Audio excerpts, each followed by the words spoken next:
Good morning class. आज फिर से अपन हाइट एंड डिस्टेंस के कुछ 3-4 एग्जांपल्स करेंगे। आप ही की बुक आरबीएससी क्लास 10th की बुक के।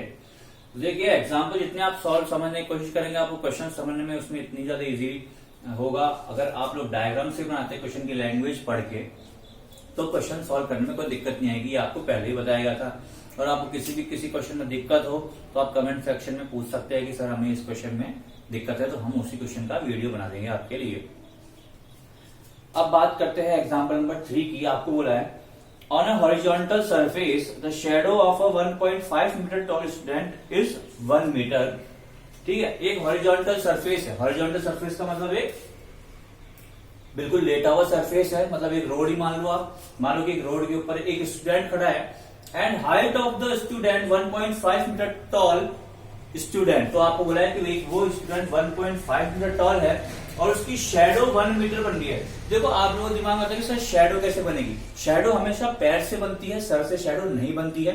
ठीक है, आप लोग कभी भी एग्जाम में भूल जाए तो आप खड़े होकर अपनी शेडो देख लेना, जहां से भी हल्की सी दिखे आपको कि शेडो आपकी बननी पैर से स्टार्ट होगी। तो ये उसके पैर है। आपको बोला है 1.5 मीटर का स्टूडेंट है, लंबा हाइट का है उसके 1.5 मीटर, उसकी शेडो जो है वो 1 मीटर की बन रही है। ठीक है, तो आपके पास ये ट्राइंगल बनेगा लगभग देखा जाए तो इस तरह का। मान लीजिए ये जो एंगल है वो थीटा है। ठीक है, थीटा एंगल आपको बोला नहीं है कि ग्राउंड से कितने डिग्री का एंगल बना रहा है, बस मैंने मान लिया थीटा है। आगे आपको बोला है एट द सेम टाइम, उसी समय पे length of shadow of a tower is 5 metre. एक टावर है उसकी शेडो की लेंथ 5 मीटर है। तो मान लो वो टावर है, ये रहा, उस टावर की शेडो 5 मीटर है आपके पास। ठीक है, उस टावर की शेडो कितनी है, 5 मीटर है आपके पास। आपको ऐसे बोला है find the height of the tower, tower की हाइट फाइंड कीजिए। तो ये भी अपने पास इस तरह से बन जाएगा। एट द सेम टाइम बोला है कि उसी समय पे, तो यहां पे एंगल थीटा है तो उसी टाइम पे इसका भी एंगल कितना बनेगा, थीटा बनेगा। अब देखिए क्या करना है। फोर ट्राइंगल एबीसी की बात करें तो tan थीटा होता है परपेंडिकुलर अपॉन बेस, यानी एबी अपॉन बीसी। तो tan थीटा हो जाएगा 1.5 अपॉन 1, यानी tan थीटा की वैल्यू होगी 1.5। आगे कोई यूनिट नहीं आएगी, मीटर वीटर मत लगा लेना। tan थीटा की वैल्यू है, डिस्टेंस वगैरह नहीं है। ठीक है, tan थीटा की वैल्यू नॉर्मली आती है नंबर्स में, ना कोई यूनिट आती है ना कुछ और आता है। ठीक है, तो tan थीटा की वैल्यू आ गई 1.5। मेरे हिसाब से यहां पे समझ में आ गया होगा एग्जाम्पल। अब बात करते हैं ट्राइंगल PQR की। इन ट्राइंगल PQR थीटा वही है, तो tan थीटा इक्वल्स टू वही परपेंडिकुलर अपॉन बेस, यानी PQ अपॉन QR। कभी ऐसे मत करना Q से Q कट कर दो, नहीं। तो tan थीटा की वैल्यू हो गई PQ अपॉन QR। अब tan थीटा आप लोगों के पास यहां पे आ चुका है 1.5। तो यहां पे आपने 1.5 रख दिया इक्वल्स टू PQ आपने h मान ली और QR आपने कितनी दे रखी है, 5 मीटर दे रखी है। तो h आपके पास आगे इधर से मल्टीप्लाई हो जाएगा, तो h equals to 5 into 1.5, then h equals to 7.5 metre. So PQ कितना आ गया आपके पास, 7.5 मीटर PQ की वैल्यू आ गई। तो आपके पास यही आपको निकालनी थी कि इसकी हाइट कितनी होगी, तो आपके पास आ गई 7.5 मीटर। देखिए मैं सोच के आया था एग्जाम्पल आपको 4 कराऊंगा, लेकिन ये एक्सरसाइज ही ऐसी है कि इसको बनाने में टाइम लगता है। तो जरूरी नहीं 4 ही कराए, 3 करा देंगे, पर बचे हुए अगली क्लास में करा देंगे। तो ऐसे में सोचना, ठीक है, क्योंकि बहुत अच्छी एक्सरसाइज है, समझने लायक एक्सरसाइज है, मजा आता है इस एक्सरसाइज को करने में। डायग्राम बन जाए तो ही आएगा, नहीं तो जो गलत कर रहा है उसको थोड़ी मजा आएगा। अब देखिए बहुत काम में आएगी आपके, ये 5 मार्क्स की आएगी कम से कम। एग्जाम्पल नंबर 4 करते हैं नेक्स्ट। देखिए बोला है there is a small island in the middle of a 100 metre wide river. इतना आप लोगों ने समझ लिया, एक 100 मीटर वाइड रिवर है, ये मान लीजिए रिवर है। ठीक है, आपको बोला है इसकी लेंथ है, विड्थ है 100 मीटर।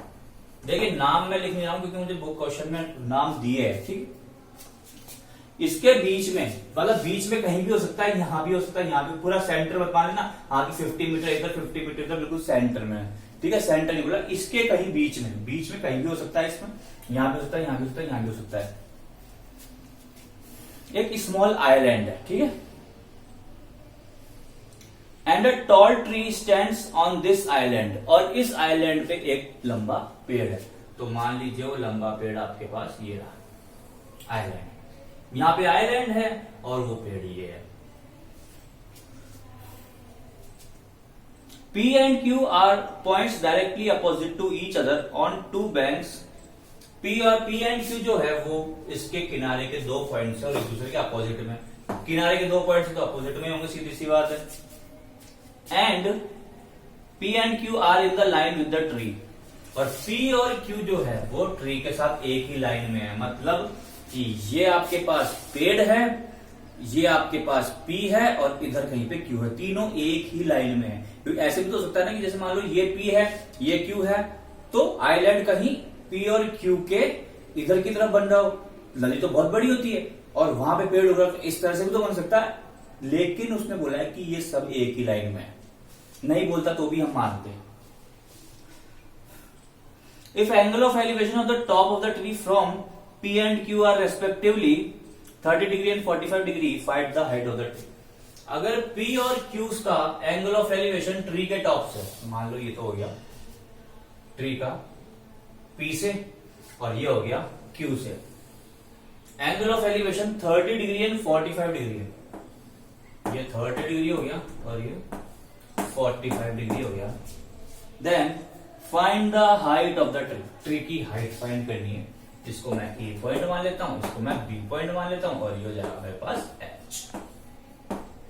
ठीक, यहां तक दिक्कत। इस वाले हिस्से को मैं अगर x मान लूं तो ये वाला हिस्सा कितना हो जाएगा 100 माइनस एक्स, होगा कि नहीं होगा? क्योंकि ये पूरा 100 का है, ये x हो गया तो ये 100 माइनस एक्स हो जाएगा।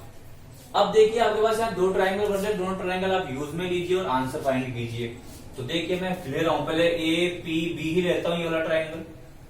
इन ट्राइंगल ए पी बी, देखिए अगर आप लोग डायग्राम में ये नहीं बताते ये x 100 माइनस एक्स है और इसको पूरे को अच्छे से बना देते हैं ना, तो आप लोगों को डायरेक्ट सॉल्व करना पड़ेगा। अदरवाइज आप पूरा लिखो कि आपने पी बी इतना माना है तो बी क्यू इतना होगा, ए बी को आपने एच माना है। बाकी देखिए डायग्राम कितना अच्छा लग रहा है, डायग्राम में करेंगे तो ज्यादा अच्छा लगेगा।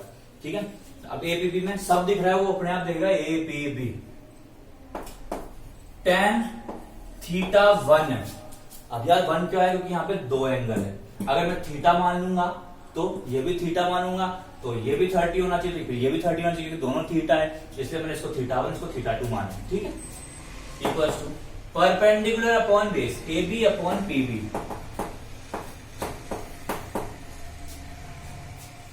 यानी कि tan 30 equals to A B आपने माना h, बी बी आपने माना x।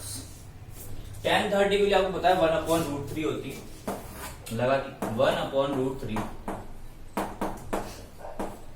h upon x। तो x की वैल्यू कितनी हो गई? 1 से मल्टीप्लाई हो जाएगा, ये √3 से मल्टीप्लाई हो जाएगा, h√3। ये आ गया आपके पास x की वैल्यू। अब यहां तो कोई परेशानी होगी। ठीक है, ये ट्राइंगल हो गया। अब बचा ए बी क्यू, इसमें लेते हैं in triangle A B Q. वही tan theta 2 equals to perpendicular upon base A B upon B Q, यानी tan 45 equals to h upon B Q हो गया 100 माइनस एक्स। इसको इक्वेशन को बदल देता हूं मैं। tan 45 की वैल्यू 1 होती है कि नहीं होती? h upon 100 minus x. ठीक है, क्रॉस मल्टीप्लाई किया 100 minus x equals to h। x की जगह मैं रख सकता हूं h√3, तो 100 equals to 100 minus h√3 equals to h। यहां तक कोई दिक्कत नहीं है। ठीक है, देखिए अब मेरे को डायग्राम में कोई काम नहीं, तो इसमें डायग्राम रफ कर रहा हूं, क्योंकि मैं वहां से h की वैल्यू डायरेक्ट निकाल लूंगा। तो आप लोग कॉपी पेन लेके बैठा कीजिए जब भी मैथ्स की क्लास हो। तो आगे किया, उधर गया तो 100 इक्वल्स टू h, ये उठ के उधर गया तो h रूट h कॉमन आ गया तो यहाँ बचेगा 1 प्लस √3 इक्वल्स टू 100। ठीक है, h equals to 100 upon √3 plus कुछ ही नहीं किया मैंने, √3 प्लस 1 लिख दिया इसको, इस √3 को इधर लिख दिया 1, क्योंकि 2 प्लस 1 प्लस 2 एक ही होता है। ऐसा मैंने इसलिए किया, मैं इसका रेशनलाइजेशन करूंगा। ठीक है, तो रेशनलाइजेशन करने के लिए क्या होता है, बीच वाले का साइन चेंज किया अपॉन ऊपर नीचे मल्टीप्लाई कर दिया। ठीक है, ये भी रख कर देता हूं, काम का नहीं था, नोट तो आप लोगों ने कर ही लिया होगा, वीडियो पॉज करके कर लिया कीजिए जब तक समझ लिए उसके। तो h equals to 100 √3 minus 1 upon a plus B minus B a square minus B square.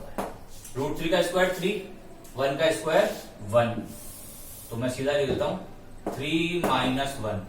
3 minus 1 कितना हो गया, चलो 3 माइनस 1 लिख देते हैं, एक स्टेप ज्यादा कोई दिक्कत। 100 √3 माइनस 1 अपॉन 2 और ये इससे कैंसिल 50 टाइम्स। तो इधर वाला रफ कर देते हैं आप, देख लीजिए यहाँ पे ऐसे ऐसे एग्जाम्पल है, तो एक बार में वीडियो बनाओ तो बहुत लंबा हो जाता है, इसलिए अपन अगला नेक्स्ट एग्जाम्पल नेक्स्ट वीडियो में करेंगे। अंदर मल्टीप्लाई कर दिया 50 √3 माइनस 50 इंटू 150। √3 की वैल्यू कितनी होती है रख देते हैं, इसमें बोला है क्या कुछ रखने के लिए, कुछ नहीं बोला है तो मैं मेरे मन से रखूंगा, या फिर एक काम आप यहाँ पे भी कर सकते हैं, यहाँ पे भी √3 की वैल्यू रख सकते हैं, तो दोनों काम सही है, तो यहाँ पे भी रख देता हूँ, कोई दिक्कत नहीं है। तो यहाँ हो जाएगा 1.732 माइनस 1 50 इंटू 0.732, तो 732 को 5 से मल्टीप्लाई किया, 5 two 10 carry 1, 5 two 15 plus 1 16 carry 1 7 5 35 plus 1 36, और ये 0 एक और आ गया और 3 डिजिट छोड़ के पॉइंट लग जाएगा, तो आपके पास आंसर हो जाएगा 36.600, यानी कि 36.60 मीटर आंसर आ जाएगा मीटर में। अब 6 लिखो 60 लिखो 600 लिखो, एक ही बात होती है। तो ये आपके पास आंसर आ चुका है, बाकी जो होगा अपन नेक्स्ट एग्जाम्पल नेक्स्ट क्लासेस में करेंगे। अभी के लिए थैंक यू क्लास।